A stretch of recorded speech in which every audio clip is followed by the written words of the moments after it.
Subscribe now and press the bell icon. Never miss an update. Grammar skills के लिए शुरू करें। Check. So the very first one is, सबसे पहले grammar skill हमसे क्या कहना चाहती है, ध्यान से समझेंगे। In, on, at are not used before today, tomorrow, yesterday, the following day, the next day. बिल्कुल कॉमन सी ग्रामर ट्रिक है कि जब भी हम एट, इन और ऑन का यूज करते हैं तो ये इस तरह के वर्ड्स के पहले नहीं आता, like today, tomorrow, yesterday, the following day, the next day. इन सब के पहले आप एट, इन, ऑन का यूज़ नहीं करते। हाँ, अगर कोई डे स्पेसिफाई है तो ऑन आ जाता है, मंडे, ट्यूसडे, वेडनेसडे, इनके पहले ऑन का यूज़ होता है। लेकिन सिर्फ टुडे लिखा है, on today, on tomorrow, on yesterday, कभी ऐसा सुना आपने? सुना कभी ऐसा? नहीं सुना होगा, क्योंकि होता ही नहीं है। प्रैक्टिकल सी बात समझिएगा। तो एट, इन और ऑन का यूज इन टाइम डिनोटिंग यूनिट्स के पहले नहीं करते, that are known as today, tomorrow, yesterday, the following day और द नेक्स्ट डे। इसी से रिलेटेड एक और पॉइंट है, जब भी हम बात करते हैं किसी भी टाइम यूनिट के पहले, जब हम नेक्स्ट, लास्ट, दिस, एवरी इस तरह के वर्ड्स यूज कर लेते हैं, किसी भी टाइम यूनिट के पहले जब हम नेक्स्ट, लास्ट, दिस, एवरी इस तरह के वर्ड्स यूज़ कर लेते हैं, तब भी उसके पहले कभी भी एट, इन या ऑन नहीं आता। इस चीज़ पे पहले बात कर चुका हूँ मैं आपसे, ठीक है? तो आई थिंक सभी को क्लियर हो गया होगा जो मैं कह रहा हूँ। हाँ, चल। सो अब इससे रिलेटेड कुछ स्टेटमेंट्स हैं, फटाफट देखिए क्या बीमारी है इसमें, फटाफट देखिए और पिक करिए अपना answer. Your time starts now. बिल्कुल हलवा सा पार्ट, स्पीड में देखो और पिक कर दो आंसर। Very good.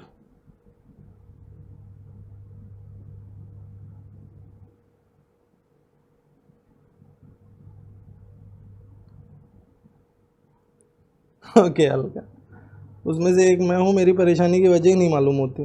हाँ,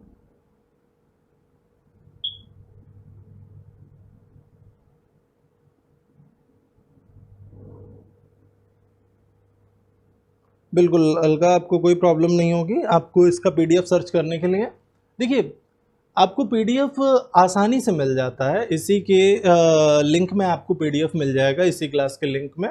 कभी कभी डिले ज़रूर हो जाता है, मैं मानता हूँ उस चीज़ को, कभी डिले हो सकता है, लेकिन कोशिश यही की जाती है कि क्लास के बाद विद इन 2 आवर्स आपको पीडीएफ का लिंक प्रोवाइड कर दिया जाए, ठीक है? तो don't worry about that, PDF का लिंक आसानी से मिल जाएगा। आपकी बात टीम तक पहुंच चुकी है, ठीक है? So he will be go there on tomorrow, he will be go there on tomorrow, sorry he will go there on tomorrow. अब यहाँ पे ऑन तो नहीं होगा ना, he will go there tomorrow, he will go there tomorrow, this would be the correct structure. Same structure, we met there at yesterday, we met there at yesterday. अब देखो, we met there yesterday, अब यहाँ पे eight yesterday की कोई need है? कोई need नहीं है, ठीक है? तो स्टेटमेंट क्या गया? We met there yesterday, this would be the correct structure. I think सबको समझ आ गया जो कह रहा हूँ, सबको क्लियर हो गया जो कह रहा हूँ, यस और नो? चल, नेक्स्ट वन।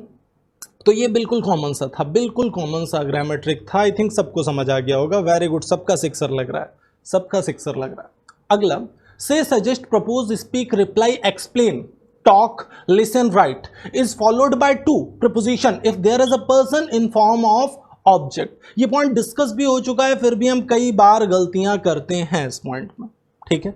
कई बार डिस्कशन हो चुका है इस पॉइंट पे, लेकिन फिर भी हम कई बार इस पॉइंट में गलतियां करते हैं। तो जब भी हम बात करते हैं से की, सजेस्ट की, प्रपोज की, speak, reply, explain, talk, listen, right, जब भी इसके बाद ऑब्जेक्ट के रूप में आपको पर्सन की बात मिलती है, मतलब पर्सन आता है, in that the particular case it is followed by two. ये वर्ड्स फॉलो करेंगे टू से, उसके बाद में आपको ऑब्जेक्ट मिलेगा। If I am saying I suggested you, this would B correct statement और रॉन्ग? अगर हमने बोला मैंने बोला आई सजेस्टेड यू, ये स्टेटमेंट करेक्ट होगा, रॉन्ग होगा?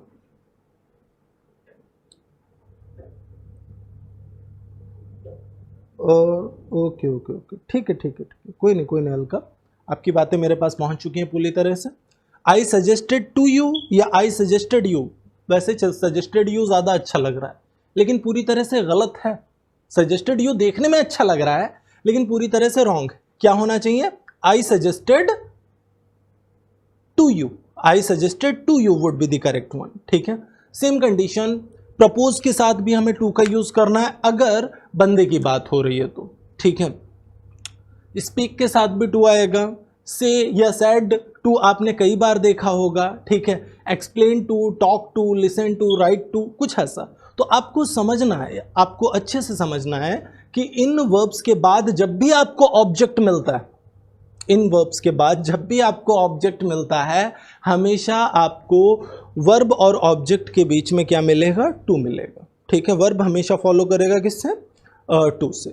आई थिंक सबको क्लियर हो गया ये पॉइंट जो मैं कह रहा हूँ, दिमाग में रहेंगे ये वर्ड्स, कॉमन है, कॉमन वर्ब्स हैं बिल्कुल। ठीक है, सो अब यहाँ पे स्टेटमेंट्स हैं टू, देखिए फटाफट और पिक करिए अपना answer. Your time starts now.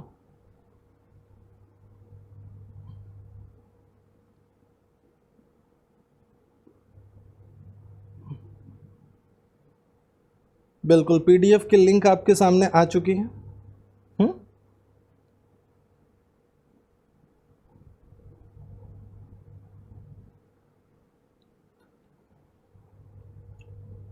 अच्छा, ही डिड नॉट रिप्लाई मी, देखने में अच्छा लग रहा है स्टेटमेंट, बिल्कुल अच्छा लग रहा है, लेकिन रॉन्ग हो गया। He did not reply to me, this would be the correct structure. He did not reply to me, this would be the correct structure. अगला, he did not write to a letter. अब दिमाग में आ रहा होगा sir right के साथ तो to लगाए, ये तो सही है।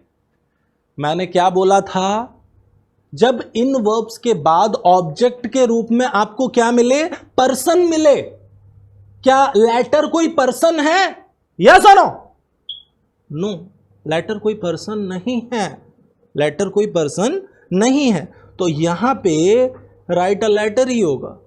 लेकिन अगर यहीं पे होता है he did not write me, he did not write me, अब ये गलत हो गया। यहां पे क्या होता? He did not write to me, he did not write to me, this would be the correct structure।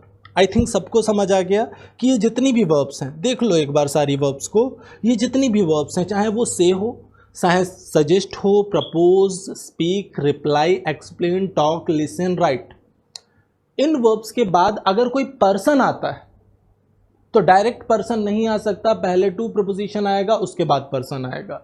But अगर मैं डायरेक्टली किसी और ऑब्जेक्ट को रख रहा हूं पर्सन के अलावा, तो वो डायरेक्टली आ सकता है इसके बाद। जैसे I suggested a plan, I suggested a plan, सही है। अब अगर मैं बोलूं I suggested you a plan, ये करेक्ट है रॉन्ग है? I suggested you a plan, ये करेक्ट है रॉन्ग है? रॉन्ग है। I suggested to you a plan, ये करेक्ट होगा। समझ गए ना मेरी बात? भावनाएं क्लियर हो गई? चलो, Subscribe now and press the bell icon. Never miss an update.